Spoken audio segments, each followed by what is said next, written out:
Wilson ji.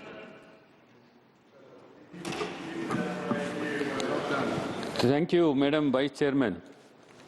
The Protection of Interests in Aircraft Objects Bill 2025 aims to ratify the Convention on International Interests in Mobile Equipment 2001, commonly known as the Cape Town Convention, along with its protocol.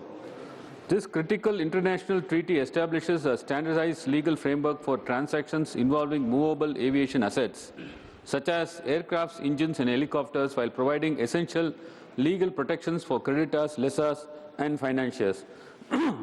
Yet, despite signing the Cape Town Convention in 2008, India failed to ratify it for nearly 2 decades, rendering its provisions legally ineffective all this time.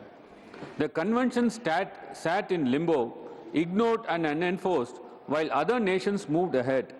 The bill has finally been introduced, but not before India faced a downgrade in its Cape Town Convention compliance rating by the Aviation Working Group, a downgrade that has had real financial consequences for Indian Airlines. Higher leasing costs, diminished investor confidence, and unnecessary economic strain, all because of delayed action. Global lessors and financiers closely track AWG ratings, particularly for a market as massive as India, the world's third largest domestic aviation sector. Yet, despite this stature, India lags behind Pakistan in compliance. Pakistan, with a passenger market of just 7.6 billion, holds a higher AWG rating than India, which has a staggering 327 million passengers in the same period. The reason is India's failure to act within time. And let's be clear, this delay wasn't due to ignorance. In 2018, the Ministry of Civil Aviation proposed ratifying the Cape Town Convention. Nothing happened. In 2022, another attempt was made. Again, nothing happened. And now in 2025, after years of delay, the bill has finally reached Rajya Sabha. Yes, the bill is a step forward, but India's aviation sector deserves better, faster, and more decisive governance, not policies that come into effect only after the damage is done. Sir, I would like to point out now that the aviation sector of the country is facing many challenges and is in poor state, needs immediate attention. Firstly, the infrastructure at many airports across India remains inadequate, with notable deficiencies even in key airports. Take Chennai International Airport, one of the top 50 airports in Asia, handling over 18 million passengers annually. Yet, what do we see? Chennai Airport is now lagging behind compared to other international airports.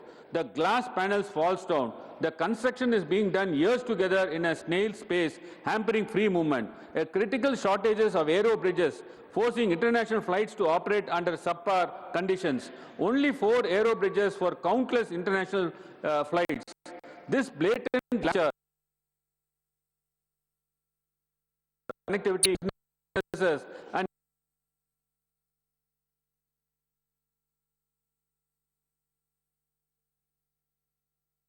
to Hyderabad and Bangalore, sidelining Chennai. Demand from Chennai to Vietnam in 2024 stands at 32,000, while Hyderabad has only 21,000, yet flights are being pushed to Hyderabad. Why? Privatization was promised as a path to progress. Instead, we are witnessing monopolization in favor of one group, that is Adani, which controls 8 major airports, handling 25% of traffic and 1/3 of air cargo.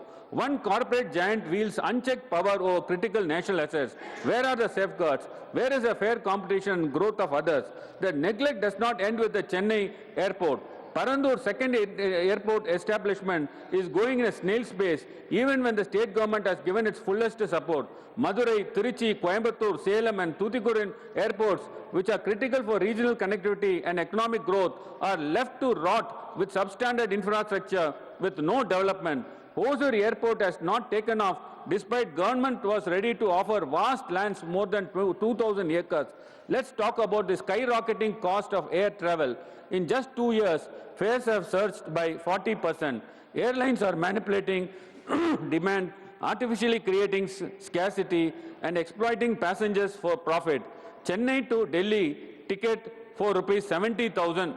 This is not just an unfair, it is a daylight robbery. If you book wrongly and do cancellation, the cancellation charges is collected at 8,000 rupees by the airlines. The seat of the aircraft is not maintained properly. Toilets are also not maintained properly. Sir, why announcement in Tamil Malayalam or Telugu is not made inside the aircrafts, which leads to or destines the states like Tamil Nadu, Kerala, Andhra Pradesh or Telangana. The languages should be passenger friendly rather than your language formula.